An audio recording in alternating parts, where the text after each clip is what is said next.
Hi everyone, so welcome to my YouTube channel and ये है एक न्यू वीडियो। तो अभी है ना 7:30 PM हो चुके हैं एंड अभी से लेकर रात तक जो भी मैं करूँगी ना मैं बस वीडियो में दिखाऊंगी। तो फ़िलहाल कर रही थी मैं कर रही थी इंडियन कॉन्स्टिट्यूशन के प्रीवियस ईयर क्वेश्चन। तो बेसिकली ना इस बुक में आंसर के साथ नीचे से डिस्क्रिप्शन भी दिया हुआ था, तो मैं सोचा इसमें से ही कर लेते हैं, रिवीजन भी हो जाएगा, कुछ ना कुछ चीज़ें याद भी हो जाएगी।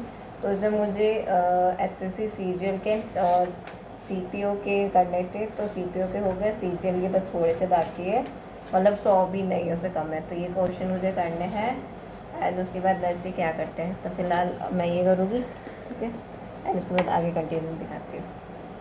Hi everyone, thank you so much for clicking on this video. तो मेरा नाम जूही है एंड मैं राजस्थान से बिलोंग करती हूँ।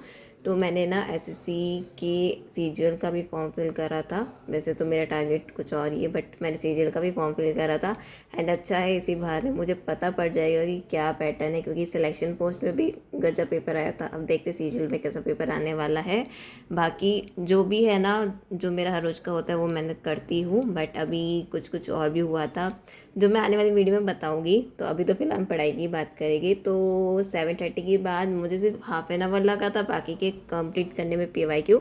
नीचे वो डिस्क्रिप्शन दिया हुआ है ना, इसलिए मैं ये PYQ कर रही हूँ, वरना मैं नहीं करती, क्योंकि अभी डायरेक्ट क्वेश्चन नहीं आते हैं, अगर आपको पता होगा। अब आते वो स्टेटमेंट वाले क्वेश्चन, ठीक है। तो मतलब ये आपको पूरा डिटेल में पढ़ना पड़ेगा।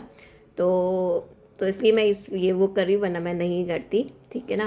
बाकी मैक्स की इसी जो ये कंपनी है ना, उसी की कंपनी की मैं मैक्स की भी कर रही हूँ, तो वो अच्छा है, क्योंकि उससे बारे में मेरी प्रैक्टिस हो जाती है। मैक्स की भी बहुत अच्छी है और उसके आंसर भी बहुत सही से दिए हुए उन लोगों ने, by with tricks and tips. तो मैं वो करती हूँ उससे। बाकी तो इनकी मैं और कोई भी बुक नहीं लेती, क्योंकि इंग्लिश में कंप्लीट कर चुकी हूँ, रीजनिंग तो बदल ही गई, तो कोई मतलब नहीं है। बाकी ये बच्चा तो ये भी कर लेती हूँ। तो बस इसमें भी मतलब रिवीजन अच्छे से करूँगी। एंड इसको कंप्लीट करने के बाद मैंने मेरा स्टार्ट किया था मॉक। एंड अभी तो हमारा वेंडर चेंज हो गया, अभी है ना TCS बेस्ड मॉक लगाने का तो कोई मतलब नहीं, बट हाँ PYQ फिर भी मैं करती हूँ। क्यों करती हूँ? क्योंकि उसी बहाने मेरी प्रैक्टिस हो जाती है, स्पीड बढ़ जाती है।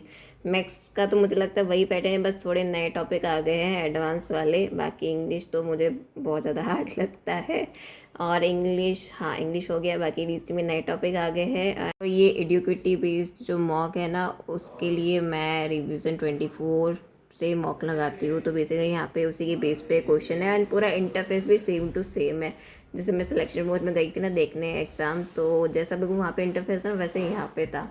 तो मैंने दिया एंड मुझे तो बहुत सही लगा था। तो मैंने यहाँ पे एक इंग्लिश का लगाया था और GK का लगाया था, एंड एक मैंने फुल टेस्ट मॉक लगाया था, सीजीएल का था, तो मैं सीजीएल का भी लगाया था फुल टेस्ट मॉक, जो कि मुझे अच्छा लगा। एंड बाकी एनालाइज वगैरह अगर टेस्ट के बाद देखा जाए तो वो भी अच्छे से दिया हुआ था, ठीक है, पूरा एनालिटिक जो होता है। एंड अच्छे से आंसर भी बताया गया था, एंड उस आंसर की डिस्क्रिप्शन के साथ है ना थोड़ा टिप्स एंड ट्रिक्स भी बताया था थोड़ा सा। तो वो बहुत अच्छा लगा मुझे। अब मैं बताती हूँ कि आप कैसे इस वेबसाइट पे जाके मॉक दे सकते हो। आपको बस क्रोम पे सर्च करना है, उसके बाद यहाँ पे आपको सब कुछ पता पड़ जाएगा। जैसे सीजीएल का भी, CSL के भी, SBI PO के भी आपको यहाँ पे टेस्ट सीरीज मिल जाएगी। एंड अभी जो इनका ईयरली प्लान है, फुल टाइम प्लान है ना, वो भी बहुत ज़्यादा लाइक आपको अच्छी प्राइस में मिल जाएगा। एंड अभी ये डिस्काउंट भी आपको मिल जाएगा 50% ऑफ। तो उसके लिए मैंने ना डिस्क्रिप्शन बॉक्स में एक है ना कोड भी डाल के रखा है, आप उस कोड का यूज़ करके 50% ऑफ मिल जाएगा आपको। तो चेक कर लेना वेबसाइट भी एंड बाकी सब प्लान्स भी। एंड उसके बाद हमने स्टार्ट किया था मैथ्स। तो मैथ्स पे तो पहले जो जो मैंने गलत किए थे क्वेश्चन, उनको मैंने एक अलग से कॉपी में लिख दिया एंड मैं उसको हर रोज़ सुबह उठते पढ़ती हूँ, ठीक है। तो एक तो ये अच्छा काम किया मैंने, इससे थोड़ा सही हो गया। और उसके बाद मैंने सोचा कि आज मैं एक टॉपिक करूँगी, ईजी हो है टॉपिक, लेकिन कभी कभी क्या होता है, जैसे अभी मैंने सिलेक्शन पोस्ट का एग्ज़ाम दिया था, उसमें वो क्वेश्चन आया था एंड मैं उलझ गई थी। तो मैं सोचा कि मैं मॉक लगा सॉरी उसके क्वेश्चंस करती हूँ। तो मैं यूट्यूब से क्वेश्चंस नहीं करे, मैंने बुक में से ही क्वेश्चंस करे थे, ज़्यादा नहीं। जो एक तो उसमें 2-3 टाइप के होते थे। एक टाइप तो मुझे बिल्कुल अच्छे से आता है ना, उसमें तो मुझे कुछ टेंशन लेने की ज़रूरत नहीं है, मैं उसमें से एक क्वेश्चन बना के कर लेती सॉल्व। लेकिन जो दूसरे टाइप का है ना, वो मैं नहीं कर पाती, तो उसकी इक्वेशन बनाना भी मुझे नहीं आती। तो मैंने उसके उसके क्वेश्चंस लगाए थे उस बुक में से, ज़्यादा नहीं लगाए थे, उसमें जितने थे ना बस उतने ही लगाए थे। तो वो एज के क्वेश्चंस थे। उसके बाद नंबर सिस्टम, बाकी सब तो इजी टॉपिक है एंड ये आते भी है, एंड नोट्स भी बनाए हुए, तो उसमें दिक्कत नहीं होती है। उसके बाद कंपाउंड इंटरेस्ट के मैंने कुछ नोट्स बना के रखे, उसको पढ़ा था मैंने। एंड ऐसे ऐसे करके तो मतलब 11 तो हो ही गए थे।